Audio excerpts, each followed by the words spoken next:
Hello and welcome back to the Self-Love Archives. I'm your host, Julia Salvia, and I have a guest here with me. This is my best friend, Ange, and her Instagram and all that is Ange Palma. Shout out. Shameless plug for my bestie. But we'll get into all that, and I'm so excited to have her here. We've so much. I feel like we could talk for days. Forever and ever. We had some technical difficulties. I'm going to say right off the bat, we had this one little measly little mic. So forgive me. It's a learning curve. Okay. Thank you. But I'm so excited to chat with you because I know that both of us are on a self-love journey. And I think that everybody's self-love journey is so different from the next. So I just love picking everyone's brain and hearing what that means to you and what that is and sharing that with you guys out there so that it all comes full circle and we just feel less alone in the world on this huge self-love journey. So if you're new, welcome. Hey. And if you are returning, thank you so much for being here once again. We're just going to jump right into it. I want Ange to tell us the story of her own self-love journey, and we're kind of going to let things flow from there. So tell me. Okay. Tell me, even though I know what it is to people. My self-love journey. So I really love spirituality, and I've always been a spiritual person, but I kind of took it upon myself at the end of high school to really dive deep into that and realize that there's a larger appreciation for life and how lucky I actually am. And I would beat myself up over my weight, the way that I looked, the way my hair was, anything about my appearance. And my self-love journey has largely been me trying to kind of reverse what I've always learned from society, that you should look a certain way, you should act a certain way, be a certain way. And I didn't like that. And I didn't like not liking myself. So I'll say maybe when I was 17, this whole self-love journey really started and took off. I love reading any type of self-help books and things like that. I love big self-help book. I love it. Big Wayne Dyer fan, any of those types of books. So I really enjoy that. But I think that self-love is so important, but so hard to unlearn. So I really like to learn, and now to unlearn is so difficult for me that I'm how do I possibly do this? But just kind of gaining that respect for who I am as a person and not just what I look like, and that I have more to offer. So I think a lot of my personal self journey is about body image and how you perceive yourself. I feel that on so many levels. I feel like that's a big part of my self-love journey too. It's how I perceive myself. When I'm looking in a mirror, do I love what's looking back at me? And that has been, I think, a tough journey for so many people. And I think it's a lot of the societal expectations of what we're supposed to look like and this very perfectionist mentality. But I think it does go so much deeper. But I think the initial defining things of, when you first think of self-love is do you love what's on the outside? Do you love the physical parts of you? And trying to unlearn picking that apart, because we don't need to live up to societal expectations. We don't need to look like or have the body that society is telling us we do need to have. That's not loving ourselves. That's detrimental to everyone, even the people that do align with what society's expectations are. So I feel that on so many levels. Yeah. I know we've definitely had so many conversations about that too. And it is really it's really a hard thing to come to terms with. Because I think you're self-conscious or what's on the inside is one thing, because you're able to almost hide that from the rest of the world because it's within you. But then what everyone else sees the cover. You get to actually experience and see the inner parts of like your own book, right? Unless you allow someone else to read it. But like the outer part of you, like that's what everybody's saying. It's like that dumbass saying. I hate this saying so much. Don't judge a book by its cover. But it's so true. But it's cliche for a reason. I feel like that is really true. You never know how someone's feeling on the inside. Someone that I would perceive as looking completely perfect on the outside, they could be really struggling on the inside, and they could think that they look horrible or they feel horrible about themselves because of the way they got to look this way. Yeah. You know, things like that. Yep. You really don't know what someone's going through. You have no idea. No idea. Social media is such a big part of that too, because you are literally seeing what this person is choosing to put out there. And I think at one point where we were in this like perfectionist world in social media, like back in 2012 to, I mean, we're still in it to some extent, but I think a lot more people, especially during COVID, when we all were going through a similar thing that was so detrimental to all of us in whatever way that came to fruition, we all felt more open to share because we're like, yeah, you feel it too. Like you're going through this too. So knowing that I'm not alone in this COVID life, so to speak, like everyone felt more comfortable to share what was actually going on. And I think that's what opened up this, like, I almost want to say like Pandora's box of like, there's so much more to social media than this like perfectionist like view or this highlight reel, you know? Yeah. And I think it's even more dangerous what's happening on social media now because you're supposed to look effortless and you are supposed to look okay, when you look effortless, there's actually so much effort and conscious thought behind that. Like anything when I see effortless Hailey Bieber makeup or outfit, I'm like, you just took 2 hours to do that. It's so hard to look like that. It's so hard to style things like that. And not everybody looks that way. Maybe not all of us are like 5'10" and size 00 and look like that. You know what I mean? So it's really hard now because sometimes you could see a like perfect picture and think like, wow, you know, that's perfection. I'll never be there. But now you're looking at quote unquote realistic things where you feel that you should be, but no one knows how much effort it actually took that creator or that famous figure to get there. And there's even like, even with me, like being on social media and like being a creator, like I'm one of the few creators that really does share so much about my life and what's going on. But I love that. You're still, thank you. You're still not even seeing half of it, which is crazy to me. Like so many people are like, I know Julia, I know her life, I know what's going on. I'm like, bitch, no, you don't. No, you don't. You don't know you shit. Do not. You just know what I've chosen to share with you and put out there. And like, I am such an open person, so I want to share all these things because I'm kind of looking at it as like the greater collective, the greater good. Like if I share my story, even if it's hard for me to share, like let me share these things to help someone else that might be feeling this way or might be going through something similar, whether they did go through it or like they're going through it in the present or even if they go through in the future. Like I look at it more as like helping the collective than how it feels for me. So I love that.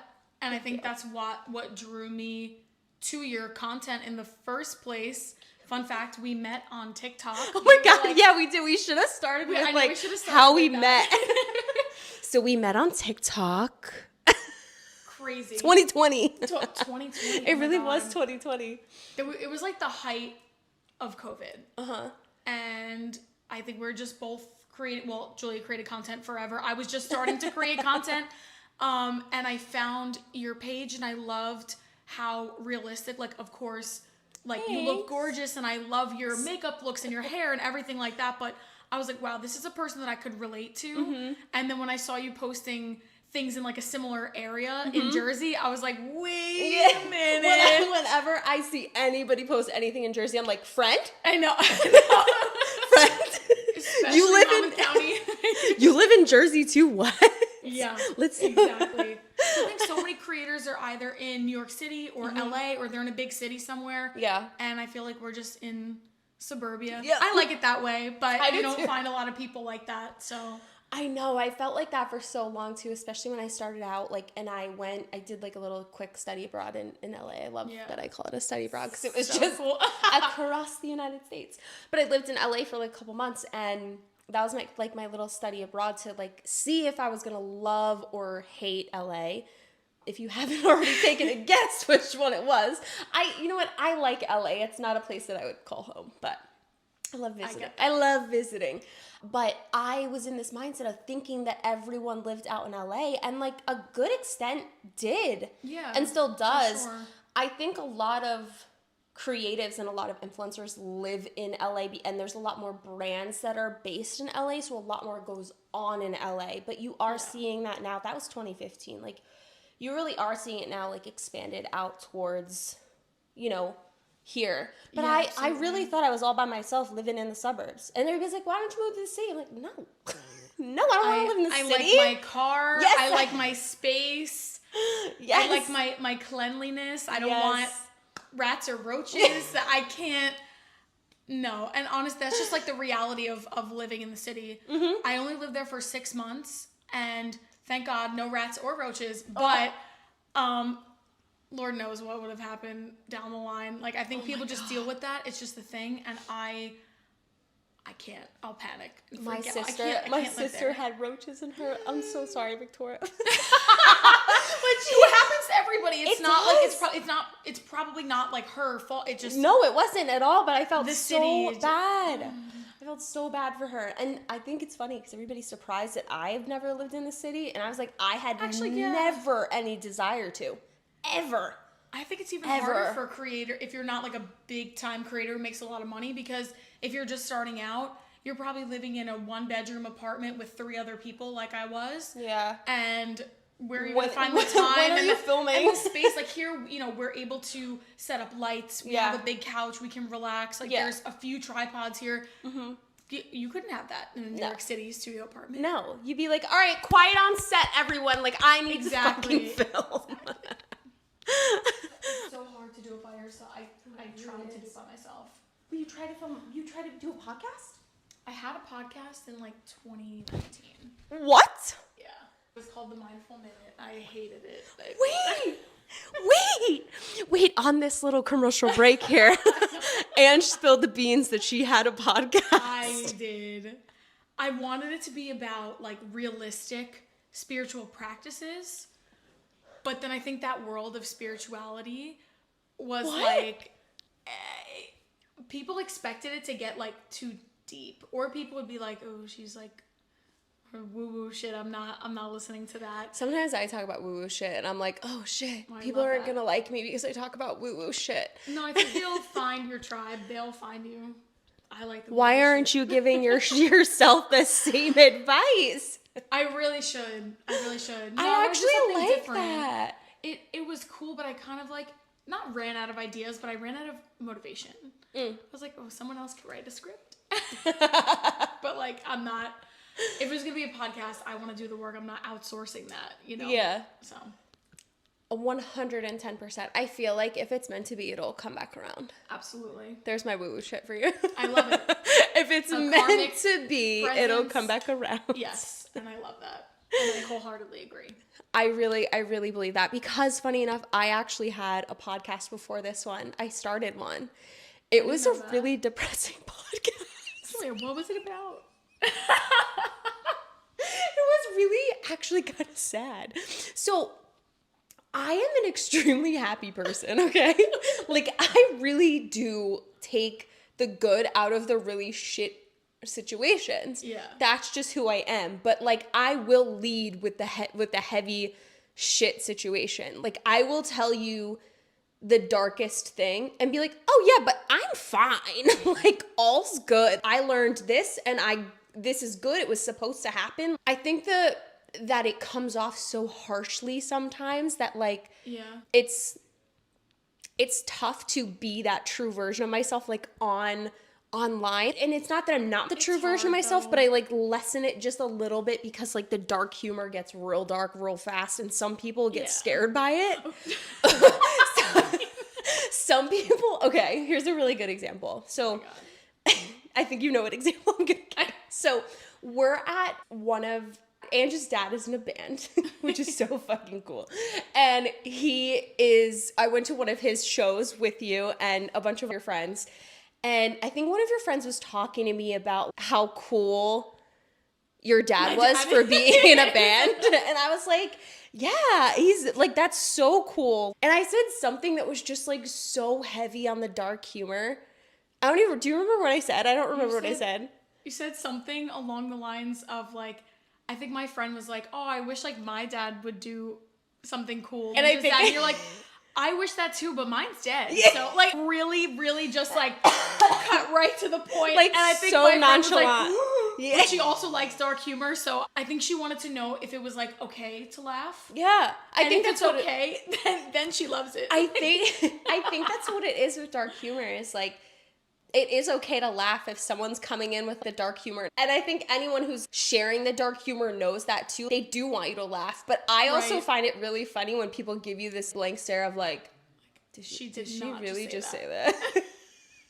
And I find it so funny because it's literally like the person saw a ghost. I know. But I really think when you go through really traumatic things, like you have to have you need to laugh about it, but for sure. There are some things that are crossing the line, but it also depends on who you're talking to. Yeah, I agree with that. You know what I mean? It depends on who you're talking to. There's some things that I don't really find funny that I've gone through, and even if someone else has dark humor with it, I still don't find it funny. So it's tough. It's like, I think if the person is sharing the dark humor, you can laugh. Right. But sure, don't like make humor about their dark situation. Yeah, don't like they need to do it themselves, and then you can laugh with them. But you can't create dark humor off of someone else's unfortunate situation. You know who has though? I'm scared. He's the only person. Matthew. He is the only person that I will let do it. It was so funny. He warned me though. He was like, "I'm just warning you." But we both were dying laughing. I'm not responsible for anything that man says. I love him with all of my heart. Not responsible for what he says. The greatest thing ever is that we have so many similarities. Yeah. But then if you bring your fiance, which we'll get to that. That's a fun story. If you bring like our significant others into the picture, our significant others, first of all, are complete opposites of each other. Complete opposites. But then we're pretty opposite too in a lot of ways. Yeah. In regards to, I think, how we, I guess, outwardly are. Correct. So Angie's a lot like my boyfriend, and I'm a lot like your fiance. In regards to just like the extrovert versus introvert type of personalities. Yeah. So me and Matt always get into these head-on-head collision arguments, but like we think it's hilarious. We're just really great at picking each other's brain and like what's the word I'm looking for? Like almost like playing devil's advocate with the other person, but also he loves that. Poking. But we both love that shit, and we mean no harm. But me and Nick are giving each other looks across the room like, we need to get out of here now. Like, I don't want to be here. And me and Matt just find it so funny. We're in the corner while you guys have just like walked away because you're done listening. We're just like, this is fucking funny. I'm always scared that it's gonna go too far someday. And I'm always like, okay, the only person that you could truly go as deep in your debates or arguments or whatever is Julia, because she's a smart, well-educated, thank you so much, kind, understanding person. I know she won't kill me. Thank you for whatever you say to her. So funny. Oh my god, it's actually just like so entertaining. It's basically the way that both of your faces look as we're having this conversation is the way that someone would come and provide dark humor and the ghostly like like silence crickets. It's just it's great. It's hilarious. But circling back, like this is a little work email. The podcast that I originally came out with was kind of like, I don't even know what I named it, but I just remember I started it from when I was in a very depressive place. I didn't know how to create a podcast. I didn't do the right research or anything like that, but it was also very hard to find. Like it wasn't that long ago. It was maybe like 2019. Yeah. And the first episode was really just a punch in the gut, kind of a couple paragraphs. Sadness. But then there's that little glimmer of hope at the end. And that really is a representation of me. but I try to keep everything a lot more lighter. But it's hard to talk about some sad, depressive things and there to be lightness in it, and or even straightforwardness in it, because it can be perceived so incorrectly. And I'm always worried about like how I'm perceived, which is a whole nother part of the self-love journey. Yeah, I could talk for hours about that one. Matt, my fiance, wants to murder me when I express how much the perception means to me. Like how much you care, like kind of, I guess in a way, how much you care about what other people think. Yeah, I'm really not communicating this well. I care, honestly, at the end of the day, like, yeah, I do care what other people think 100%. Yeah. And I think that's healthy only to an extent. I used to care, and it would hinder me from doing so many cool things.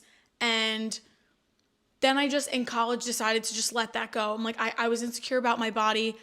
I went to the gym, and I'm like, I want to work out. I want to do these specific lifts that look really awkward to me, like actually doing them, but just kind of have the confidence to do it.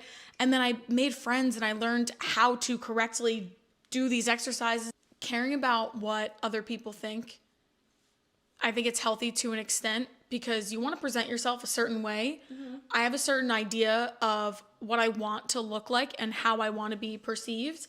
And the point that it gets unhealthy is when it hinders me from doing things and holds me back. Yeah. Basically, just in life, at anything. So in college, it was the gym, or if it's holding me back from, traveling somewhere cool, or just something that prevents me from living the way that I want to live. Mm-hmm. But I think that it's important to make a good appearance, especially if you are somebody who likes to make friends, or you want to be friendly or just kind to people. Like, I want to be perceived in a certain way, and I work hard to maintain that. Yeah. And it's not like I'm putting on a front. It's just I am putting the things that I love at the forefront of my personality. Yeah. So I want to be perceived as someone really genuine and kind, and I know I'm more reserved. And then when you get me talking, it's completely different. But I think I'm not the first person to talk. Yeah. I will be, but only if I want to. Yeah. I'm not like forcing myself. I'm very okay just kind of like sitting back and relaxing. And I used to feel like I needed to be that person that everyone needs to pay attention to. And I didn't like it. I was like, that's so not who I am. Yeah. And now I'm like, I'm okay with just kind of sitting and chilling and being the true Taurus sun that I am. And like, that's just how I feel, but I still want to be perceived in this really particular way, which my fiance, Matt, is like, you're holding yourself to way too high a standard, way too much. And I agree.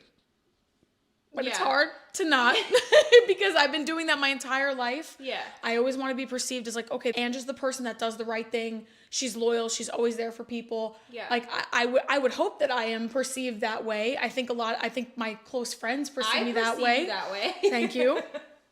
Amazing.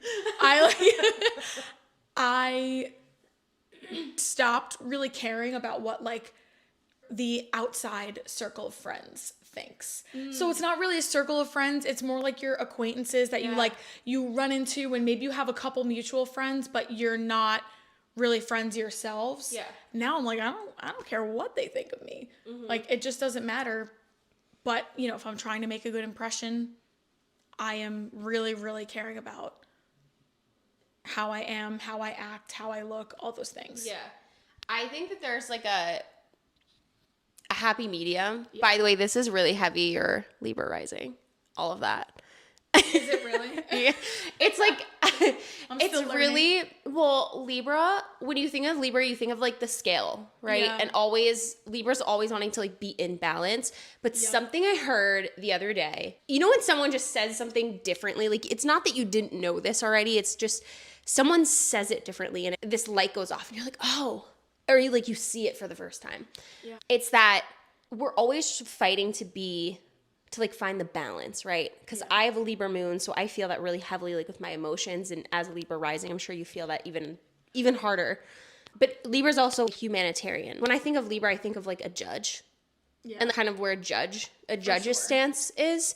Maybe not as this, I see it more as like a kind person, not like a masculine figure. Yeah, I not think like judgment, yes. but like good judge of character more so. Yeah. Like I think there's the healed in for every astrology sign and placement, like there's the healed version and the unhealed version is the best way to describe it.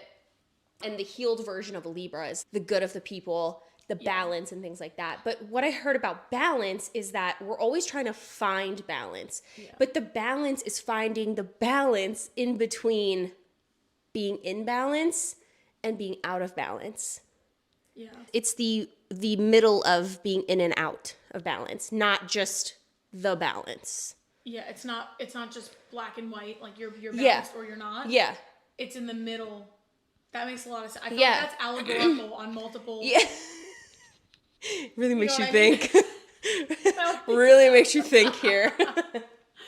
But I think that feeling that you have, I get that too, but in a much more like emotional kind of way and material way, because I have Libra in my second house of material things. But like, I am always wanting to be perceived as like a kind and a good person.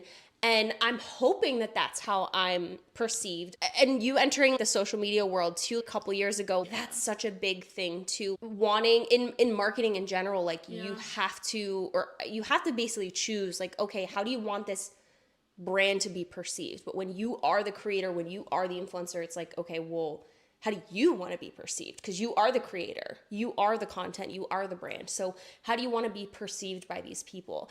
But going back to that balance, there's like this happy medium balance in between the people that do see you as you want to be perceived, but then there's the people that don't. And finding the balance in between it being okay that there are some people that do and some people that don't. Like, I know there's so many people out there that probably think I'm an asshole. Yeah. And I'm just like, okay, suit yourself. Like, I know. I'm a great person. Those people don't really know you. Yeah. You know, that's their perception of you.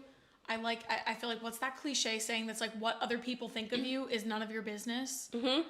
Yeah. I love that. I don't care how so ridiculous true. and cliche that is, because it's extremely true. And it's like, who really cares about, you know, I say that, take it with a little grain of salt, because what do I care, like, your inner circle. You care about like the inner circle. I care about my inner circle. I care about the way my parents see me. Yeah. I care about the way that my really close friends, my brother sees me. Yeah. Anybody close to me like that. Mm-hmm. Also at work, I still have my regular corporate job that I love. I want my coworkers to perceive me that way. But anybody else, I just don't care. I'm not trying. Like, I feel like I spent so many high school years trying to be liked and trying to make friends with people who I thought were really cool. And some of those friendships stuck, and I'm still friends with them today. Mm-hmm. And others just trailed off immediately after high school or immediately after college. Yeah. I stopped wanting to be liked. And I read this somewhere in a book that the author basically said, why do you want to be friends with someone that doesn't want to be friends with you? A moment of silence for the most obvious quote in the world, but it's when you see it written or someone says it to you, it's like someone slapped you in the face, and it's like, just hits you at the right time. Like, maybe you've heard it and you never needed it, but you, like, I always believe in, like, take what you need, leave the rest. Yes. I think I needed that in that moment when I read it. And the author goes on to say that you need to start deciding, do I like this person? Mm-hmm. Not do they like me? Do I like them? Do I want to pursue a friendship, a relationship, a working relationship with this person? Like, whoever it is. Yeah. Do I want to do that? Or do I feel like I'm being pushed? Or do I like the fact that they like me? Because that's another problem I have. I'm like, okay, if somebody likes me, of course, people could say whatever they want. I think inherently people want to be liked. Yeah. You don't necessarily want to be hated, right? I would say 90% of humans want to be liked. I definitely don't want to be hated. It's not really. It's not really that exciting. No, it's not. And there's plenty of that on the internet that we get anyway, so we don't need that. I have enough of those. Yeah, we have. I'm good. Enough I don't need another one. No more. No, we're done with that. but you have to decide whether you actually like them or not. I love that. I love all of that because it's so true. I was just talking to one of my friends yesterday. She was very upset because she was talking to this guy and he just kind of ghosted her out of nowhere, and she was so upset over it. And I know the feeling, and I almost feel very privileged because like I have someone that I know loves me and cares about me, and I know you feel the same way about Matt. And to be in that position, because I know what that feels like, to have someone talk to me that's in a happy relationship. I'm just like, shut the fuck up.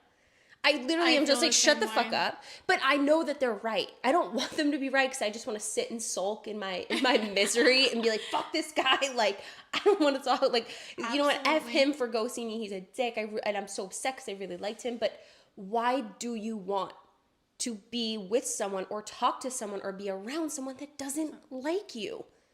Exactly. It's not fun. It's literally like walking on eggshells.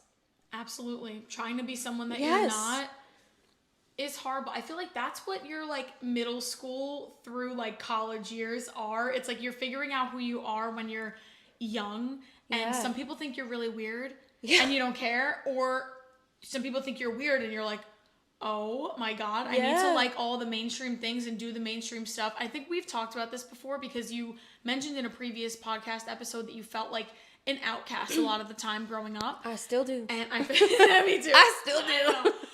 I feel the same way, and I feel like I'm definitely a multi-passionate person, and I love so many different things, and I don't fit the stereotypical group who loves each one of these things.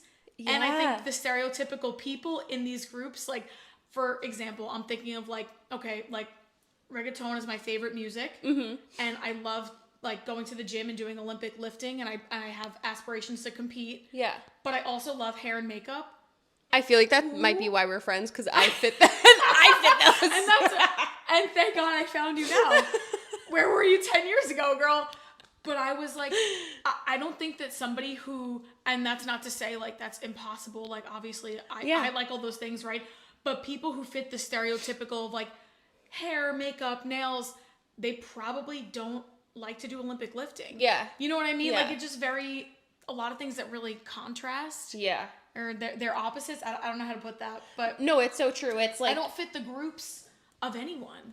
And then I was talking to Matt about this, and my fiance, and he said, that's why I love you. Because you don't fit any groups. And I almost cried. Ew, my heart. I feel like if people were, I told him this today. I said, if people were a fly on the wall in our relationship and saw like how like cheesy we actually are, we would have no friends. No friends. Yeah, you should see me in this one, which is, I feel like so funny because you would never expect it. Yeah, I definitely don't expect it. We're literally fucking weirdos. So are we. So and I love that, and that's what you should have in a relationship. You should be the most authentic person that 100%. You can possibly be. Should be the weirdest person on the face of the earth. Yeah, absolutely. And we are. Trust me on that one. 100%. Well, I love that, like, that honesty of like you actually care about what other people think, like you actually care how people perceive you, because that's something that sits with me really well too, because I do also care. Yeah. And I think it's partly because I've been on social media for so long. Like I do care what people think about me because I want people to like me. Of course. I want people to, you know, like what I'm posting, like what I'm sharing. And I think especially as I made the transition from beauty over to self-love, it was tough because even though they do coincide pretty heavily, it's still so different. And there might be so many people that follow me just for makeup and hair and beauty, and they don't give a shit about self-love. They're just like, no, I really just want to see you put on some makeup and call it a day. Like, I just want you to find the coolest lipstick out there, and I don't really care if you're talking about deep things. And that's, like, totally okay. Absolutely. Some people use social media purely for entertainment. They don't use it for knowledge and learning or to cut at the deep stuff kind of stuff. Like, you know what I mean? Like, and that's totally okay. So I had the expectation that that was going to happen, but it was very tough to see that literally happen in front of me, like people unfollowing or missing what I used to post, and me being over here like, well, okay, I'm really holding on here and try to be confident with my decision to go over, which I had this unwavering faith instilled in you that was the right move and the right decision, as tough as it is to leave something behind that you still do enjoy, that you still do love. Yeah, of but to course. see the people who don't, but at the end of the day, knowing that the right people, even if this is challenge both of us, but Okay. mostly you because you're the guest. Uh-oh. In regards to how you want to be perceived, I challenge that even the people that you care about yourself, that you want to be around, that you want as your company, that you don't care how they perceive you. Because really, at the end of the day, the only person that really matters is you. And the people that will find that you are genuine, that you are kind, that you are fun to be around, that you are going to find you. Like, they are going, like, that genuine energy of just you. And I don't think that you force, you know what I mean? Like, I don't think that you go around forcing this version of you at all, which is already like a step in the right direction, obviously. But it's more this place of, okay, this is who I am, and I'm going to be, the way that people perceive you is not up to you. Yeah. It's not. You know what I mean? And even if you are genuinely yourself, even if you are a lesser version of yourself, an extreme version of yourself, or you're pretending to be someone that isn't yourself, people are still going to perceive you however they choose to perceive you. Yeah, absolutely. Like, even if you want people to believe or know that you are kind, they still might not see you as that. They still might not. Yeah. I think it's harder when it's the closer circle around you, because you're like, I care about these people. I love these people. I want them to be in my life. So I want them to see me as a good person, as a trustworthy person, because that's what I value and see in them. So I want to keep them around. But when this becomes so important that you really shouldn't care how someone else perceives you, and that it's out of your control. Yeah. It really has nothing to do with you and everything to do with them and how they feel about themselves. I always say the way that people treat you is a reflection of the relationship they have with themselves. Mm-hmm.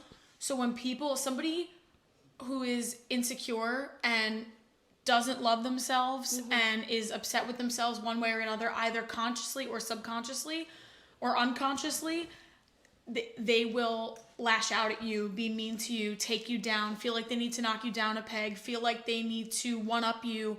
Even if it's like ever so slightly. Yeah, exactly. Ever so slightly. Like, it's not like, so obvious. Like, it's right. slightly, but they still will do it. They still always, it's like, oh, like, I am, I'm so happy for you, but... like it's one of those, and I can't stand that. I can't stand it either. I'm too old for this, and I don't want that person in my life in any. That's like the biggest way. thing that I don't think anyone should allow in their life. If someone, I call them one-uppers. Like, what? The one-uppers. The one-uppers. If you say you're having a good day, their day's better. Yeah. Or if you say that you're having a shit day, their day is shittier. Yeah. They just one up everything that you talk about or that you're doing or that's going on in your life. It's like they can't just be solidly happy for you or sad for you. Yeah. In whatever the situation it is. It's like, oh, something's good. Mine's better. Always. No. And that is ridiculous. And I think when we come to a place of letting all that go, all those people leave and stay out of our lives, we come to this place of really loving who we are as people. Because it doesn't matter what any of the other people think. Yeah. It, like, to be honest with you, like, Nick, I don't give a fuck. Like, it's tough because it's like, I care, of course, what he thinks. Like, would it be sad if all of a sudden he's like, I don't love you anymore? Oh. I'm stabbing myself in the heart. Like, yeah, that would hurt. But at the end of the day, I deserve someone who wants to be in my life, who wants to be with me. And same thing with, like, friendships, too. And I think as we grow older, too, we see a lot of this happen in, like, friendships. And who you surround yourself with. I hate the saying that goes, you are what you eat. I like the saying, you are who your friends are. I love that. The people you surround Love yourself that. with really make up who you are. Truly. And there's always like a leader per se of like the group. Yeah. And then there's just like the followers. And the leader is usually the one that's like actually trying to leave the group or leave the friend, you know, and kind of going on their own path. And then you either have the people that follow and are supportive, so they stay friends, Yeah. or they're not, and they kind of just keep pulling them back on this old path. When you were saying the people who like lead and follow, I can't get the scene from Mean Girls out of my mind where Regina, she leaves or whatever, and Katie comes in and she's like, "Was I the new Queen Bee?" You know, when they like, because they're just following her and they're not really. I know yours went in a different direction, but I was just thinking like, the people, you don't want to be that follower that has no personality. Yeah. That, you know, you're just looking for the next best thing, because then what? You're not a genuine person. Yeah. You know? It's like, I think the healthiest friendships are the ones that where you can genuinely like be yourself and the other person can genuinely be theirs, and you can connect on, you know, your similarities, or you can connect on like your, like the things that are not similar between the two of you, but this like almost this respect in like the relationship. Absolutely. So as we grow up, essentially, friendships change so much. And I think that, again, with the cliche phrases, hurt people. Amen. Always. That is so true. And somebody who is strong is going to pick you up when you're down. And somebody who feels weak and insecure is going to knock you down a peg, is going to make you feel weaker. Because going back to what you said before, like, it's always the one-uppers always need to be either they're better or worse in whatever scenario. And it's exhausting. When somebody drains my energy that way, I cannot spend time with them. I can't tell you how many people I've just realized, maybe it's people who like me and then I want to be liked. So I'm like, okay, let's hang out. And then after we spend time together, I think, I am so happy that I'm home and I don't want to see them for 3 months or 6 months. It's like they've drained your energy because they do like you. They want to be like you. Yeah, but you should recharge with your friends. I don't think that you should be completely drained. Your energy, of course, if you go out for a night, you're going to be drained. Not what I'm referring to. Yeah. It's like all energy. Yeah. If that makes sense. I definitely have a fair share of friends that I've had over the years that have just absolutely drained me. And there were some where I needed to just let the relationship fade away to protect my own energy, because I realized I was giving so much of my energy away. I don't have any for myself. And that comes back to loving yourself too. If I don't have any energy, I don't have any energy to put into loving myself, because I don't have, you know, it's a choice every single day to love yourself. It's like this long journey. If I don't have energy, how do you expect to go on the journey? Exactly. When you're just depleting yourself. I'm sorry, I just think of Dora the Explorer going on the journey. Dora the Explorer. Dora. Dora does not have energy to go on, you know, her little path to fight Swiper with her friend's backpack and boots if her energy is depleted by the people she surrounds herself with. Agreed. And we don't have said it better. We don't want people like Swiper in our lives, okay? Swiping the energy away. They're not about it. Gonna swipe the energy and positivity. Exactly. I'm trying to get to the end. I'm trying to let the map lead me. Swipe or no swiping. But we want a friend like Boots who gets us. Wow, this is a really great analogy. What you said about hurt people, healed people, heal people. It's like wherever you are in life, like you are going to give that to the other person. And I think that there's this is the Libra in me coming in. Like there's this middle ground of someone who is insecure and is hurt and is maybe not in a good place, but the one thing that sets them apart from everyone else, like the hurt person hurting someone else, or the insecure person pushing their insecurities on someone else, or even the happy person, you know, help making someone else happy. But I think in regards to like more of the not so great emotions or feelings or places or chapters, there are people who are in those places that are self-aware that they are in those places and they don't emulate that, or that's not the right word, but like push that on their friends or other people. Right. Or, you know, they are in a place where maybe they do need a little bit more energy from the people that love them. Like there have been a lot of times where I haven't been in a good place where I can't give as much as I normally can to a friendship, let alone myself. Yeah. And it's this self-awareness of knowing that I'm not in a good place that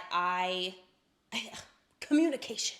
Yes. Communication. The magical. So important. If there's any magical word that exists in the world, it's communication. It really is, because when we are, I feel like that's always like the way to go. Like if I'm hurt, I'm not in a good place, like I'm insecure with myself, like I'm aware of that. So because I'm aware of that, I'm hopefully not gonna push that onto anyone else. Right. You're not going to project it. Yeah, Project how you're feeling onto someone else. Yes. And I definitely am like not a fully, I know it's perceived, I think to like as a lot of people who are on social media, like they're so confident. Bitch, no. Confidence is a farce. It's fake. Like, I was going to say. It's fake. I was going to say it in Spanish. I don't know why. Wait. Like farsante is like a fake. A facade. Wait, I really love that word. It's how do you say it? Word. El farsante. El farsante. But I need to. I'm going to send it to you. Please send it to me. Yeah. I need to. Basically saying like it's a front, it's a facade, it's a face. It's like, it's not real. Teach me more Spanish. I need to impress my future in-laws. Yes, we'll have a lesson. I love that. A lesson in Spanish. In Espanol. Do you know the greatest compliment ever is when someone thinks that I'm Latina? And I'm like, thank you. No one ever thinks that about me. It's the blonde. It's literally the blonde hair. You put a hoop on and everybody's going to think you're Latina, especially if you pull out your Spanish. I'm just like... That's true. And I'm over here, like, people come up to me literally speaking full Spanish. And I'm like, ¿qué? Yes, actually. Especially when I was, like, single, going into bars and stuff like that. Yeah. Every single time. I didn't know that. They come up to me like, hola, mami. I'm like, hola, papi. They're like, ¿cómo estás? And I'm like, no habla español. Sorry. I was just in Belgium, and I'm coming back into the US, or I'm trying to leave Belgium, and we're still in Belgium in the airport. And the security guy takes my passport, and sometimes I need to shut up. I just need to not. I am a nervous talker, and I'll keep talking. Wait, so am I. And I'm like, I had nothing to hide from the border police, but I'm nervous, I'm freaking out, and like I swear I have nothing to hide. The guy's like, oh, are you Spanish? And I was like, no, I'm Italian, but I actually speak Spanish. Why did I say that? I was exhausted very quickly. And so then I was like, oh, now I have to think. And I was just like, oh, but I have a few phrases that are like in the back of my mind that I don't really have to think about. But basically I told him like, yes, I speak, but I haven't practiced in a while because I don't have a lot of friends who speak. And he was like, oh, like hablas muy bien and all these, and I was just like, you're like, shit. I was like, what did I get myself into? So much. And then I was like, I forgot how to say have a nice day. I was completely frantic. I was like, just give me the passport back. I was in Belgium for 5 days. That's all you have to know. I want to leave. Oh my God. But yeah, I need to shut up. This is me, but speaking English to every walking human being that probably doesn't speak English either. And it's funny because I'm the reserved person, but if someone starts talking to me, then I feel obligated to like keep on talking. So then I'll just start saying things. I'm like, oh, why did I say that? This was literally like us today at the bar. Oh my God. We met the cutest old couple that was married for 50 years. Adorable. The woman had just turned 70. She looked amazing. I would not, if she didn't say that they were married for 50 years, I would have never taken her for 70. Because I'm like, okay, how young could you have gotten married? 15? Yeah. You know what I mean? So she had to be. Yeah. at least late teens, And early I 20s. think she said they Like got married when she was 21? like 20, 21. Yeah. Yeah. And she was telling us about her wedding too, which is cute. It was so cute. But then they were so friendly and I felt obligated to like Yeah. keep going. So then I was like, oh, I just got engaged. And they're like, oh my God. So then now it's then they moved seats down and they came and sat. I was like, oh.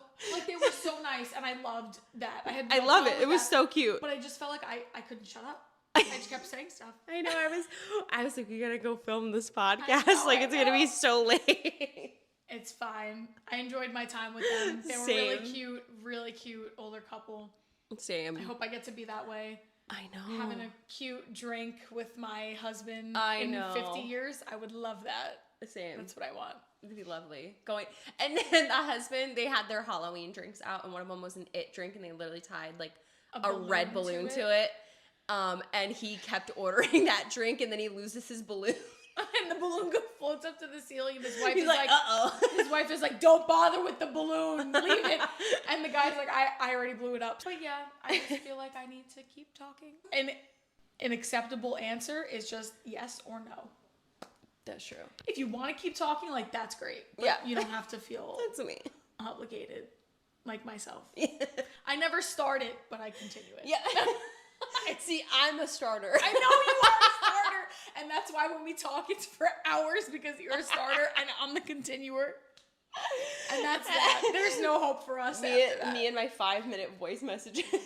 I stop, I just record usually voice messages to you when I'm not even and I don't even look. I'm just And how much time has going gone about by? my life, and I'm like, oh fuck, I just sent her oh my a God, this is 7 7 minutes. minutes. I just sent her a 7-minute voice message. Oops. So funny. I do love them. Thank you. I love yours too. I have this really cool deck of cards. I say it's cool, but I really have not looked at any of these cards.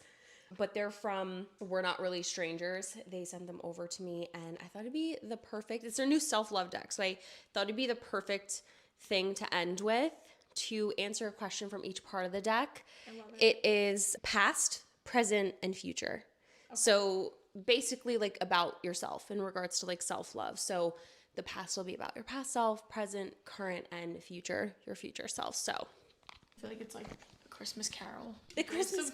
Honestly, that is the exact same thing that I thought of when I pulled out this card deck. I mean, that's what it is, though. It really is. That's a self-discovery journey. A Christmas Carol. Oh my God. It really is, actually. Self-love. Yeah. So Scrooge was hurt. He was a hurt person who hurt other people. Mm-hmm. And then in the end, he was very generous. Yeah. And he became more self-aware. Became more self-aware. Yeah. Let Bob Cratchit have a holiday. Yeah. Who deserves it the most. Well, we're going to have to come back around Christmas time and talk about this. We will.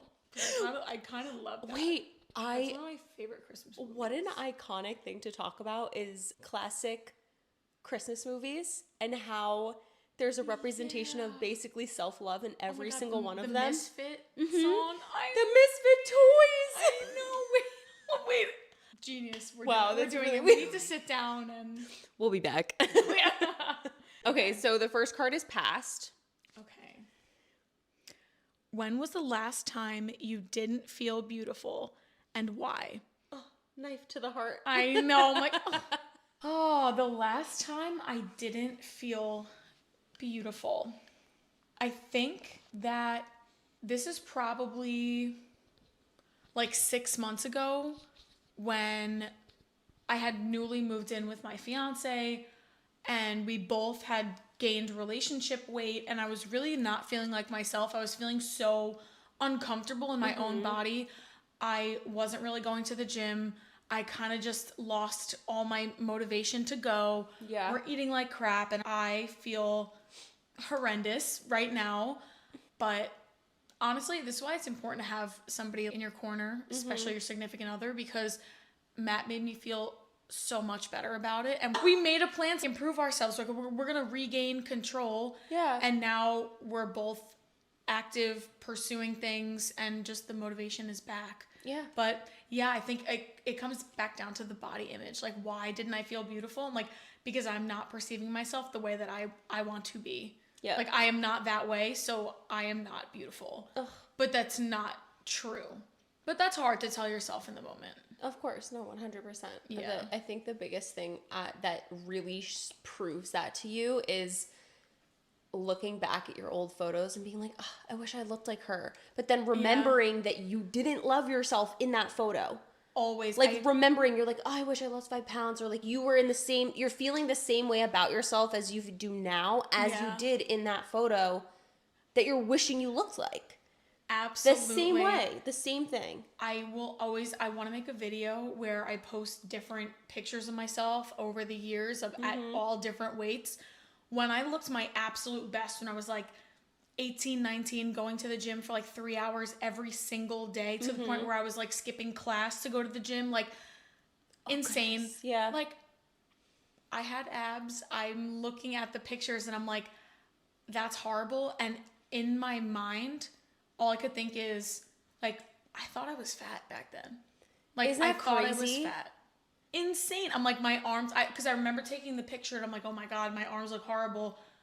Now I look at the picture, maybe this is like 5 years ago, 7 years ago. I'm like, she's so skinny and tiny. She just needs love.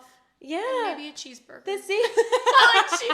I've actually, we should talk about this too. Maybe not this episode, but like, past selves and like wanting to be there for your past self and just thinking like, I think it's just more so like inner child work, but like really wanting, because I was reminiscing on old pictures from beginning of college when I was just like really, really fit, really active, had a lot of friends, and I still didn't feel the way that I wanted to feel, like very fulfilled, but I did feel like myself, even though I was struggling with the fact that I thought I was fat. And then I'm looking at those pictures as a 27-year-old girl and thinking, that girl in the picture, that 18-year-old, she needs a hug so bad.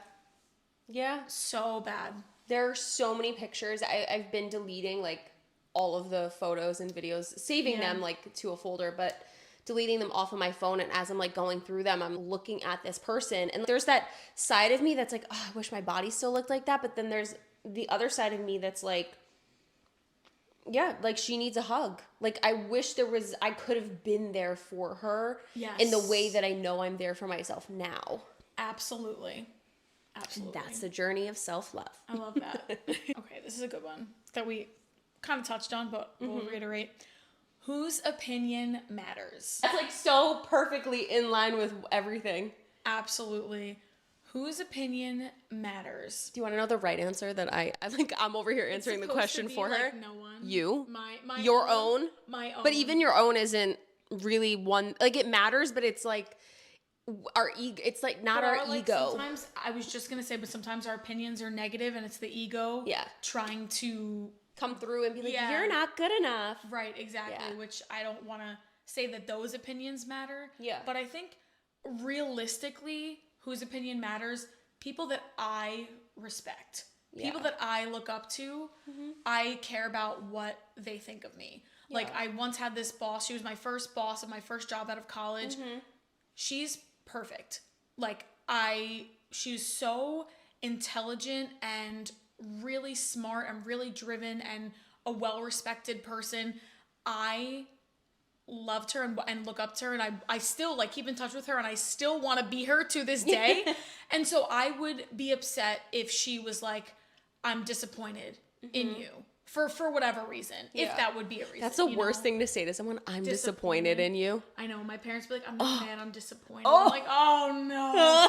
Can't you be mad instead? Can't you yell Can't you be pissed at me? Like, why are you gonna be disappointed? Yeah. You know what's a good answer? If you want to tell them that you're disappointed in them or they like insult you in some way, I think this brings a lot of awareness and salience. If someone says something negative to you, you should tell them, I'm surprised you would say that to me.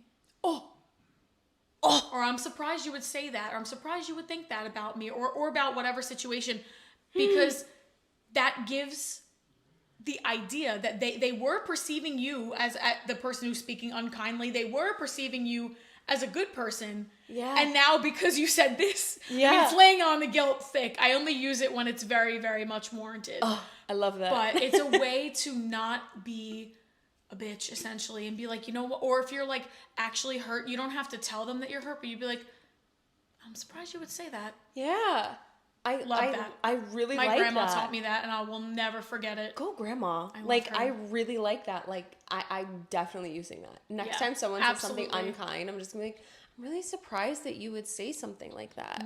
Because that really hits at the ego of theirs that's speaking to you. Absolutely. And then it makes them question. And they're like, oh, shit. Yeah. Like, so, you know. Yeah, and like, what do you even say back to that? Like, Exactly. you don't. It makes them question themselves and be like, why did I say that? Oh, that's a good one. I like that one. Write that down. What will be worth it in a few years? Oh. I love that. Oh, that is a really good one. Right now in my life, I'm trying to do a lot of things at once, trying to excel at my career in a relatively new job. I just got engaged. I'm trying to buy a house. Oh my God, we didn't buy a talk wedding. about it. Oh, We didn't yeah. talk about the engagement. It's okay. Next time. Next time. Around Christmas time when everyone else gets engaged. Exactly. That'll be totally fine. And we talk Christmas movies where everyone gets engaged. Character development. Yeah. Yeah, exactly. I know that the stress that I'm under now will 100% be worth it down the line when I feel confident that I own a piece of property that I love, that I'm in a loving relationship, that I'm hoping to start a family in 3 to 5 years or something like that. I don't know. Wait for me. So that seems. Give me a second. I really don't like that. That's way too close. But the truth is, time's ticking. Don't look at it like that. Don't look I know, at I time's ticking. shouldn't. Look at this 7-year-old lady we met at the bar. I know. This is She was awesome. thriving. She was thriving. Completely thriving. But yeah, I think the stress and the worry will end up being worth it. I think so too. I think that we always stress. I know that if there's anything that I personally stress about, it's the future. I always stress about the future. I don't really stress the past anymore. I'm like, the past is the past. Like, I cannot change that. And that is something really important to like understand and know for yourself too, especially if there's things that you cannot get past from the past. But like, it's tough when you're in that balance between like living in the present, but also thinking about the future. Like, even the way I buy furniture is very futuristic thinking. Like will this still be in style? Like, is this a trendy piece or a classic piece? I do that like with clothing or with furniture. And I'm like, okay, is this just like cute and trendy? Like, I was really into like the millennial pink color in 2019. And I was like, I bought a bunch of crap that was millennial pink. I don't think I've ever seen you wear pink. Never. And you probably never will. Like, that's that, you know? And I'm just like, ugh. But I thought about, I wasn't thinking about that in like future. I mean, it's, you know, I think it's hard to, I think there's like that balance between like enjoying like the present right now where we're at. Yeah. And being excited for the future, but also letting things unfold because they're never going to unfold the way that you envision them to. Right. You know what I mean? Like, even if you have an intuition, like nothing in my life has ever unfolded the way that I envisioned it to unfold. Yeah. But it's being grateful for like where you're at and taking a look back at like the past and being like, oh, well, you know, 2 years ago I wasn't living in the present and worrying about the future, but even though it didn't turn out the way that I envisioned it was going to, because I don't think any of us are really envisioning bad things for our future, you know what I mean? Hopefully not. 100%, but you know? When we're at that future spot, even though it's not where we envisioned we would be, we're still in a much better spot or a different place than where we were, you know, last year, yesterday, like years ago or whatnot. Like, and I think that it's all going to work out the way that it's supposed to. Totally. I agree with that. And I think that, you know, what is meant for you is not going to pass you by. So if you're meant to have that house, that piece of land, that relationship, like it's not going to pass you by. Maybe it's not the right time. Yeah. But I strongly believe in that you have to kind of like just relinquish your control to the universe because you can. I also love manifestation. We love manifestation in this house. But you can be extremely specific with how you manifest something.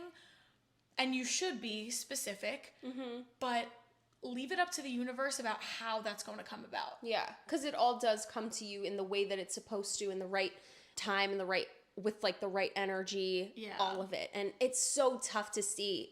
So tough to see it in the moment, but it's like that unwavering faith that it is going to work out always in your favor, because it does. You need the unwavering faith. Yeah. That is the part that people get tripped up on. Yeah. They can't just write down, I have $1 million. You know, I think a lot of people do stuff like that, and then they're just, you know, sitting on their butt, wasting time. It's like, okay, I have $1 million because I created a successful podcast and I'm sponsored by XYZ. Yeah. And then, how is that going to come about? You should try your best, but if it doesn't go, like, you reach out to this company and they don't want to sponsor you, it's going to be the next one. Yeah. You know, like, it's not going to happen. End all be all. Right, exactly. Yeah. It's not going to happen the way that exactly how you envisioned, like you said before. Yeah. So 100%. Completely, utterly agree with that. Yes. Manifesting. This is so fun. Thanks so much for being my first guest. Of course. Thank you for having me as your first guest. I feel honored. That was a beautiful conversation. I agree. But thank you so much for being here, even though I forced you to come hang out with me anyway. No, thank you. Thank you for having me. Of course. I'm really, really excited, and I can't wait to do it again. I know. We're going to have to do a little Christmas episode. Yes. Character development. Little character development. Self-love, character. Yes. Story arc or something. I don't know. And honestly, follow up with like where you're at in your self-love journey a couple months from now. That would be really interesting to see the difference. Okay, I love it. And like the update, so to speak, because there is so much going on right now. But I'm excited about all of it. Me too. For you. It's all good things. Like I'm living vicariously through you. Like I love it. It's very exciting. Stressful, but exciting. All good things. Before we go, I want you to tell everybody where they can find you so that they can find you and give you a follow and hang out with you and let you be their comfort influencer. I love that. If someone said that to me, that would just like make my whole entire life. You can find me on both Instagram and TikTok at Ange DePalma, ANGDEPALMA.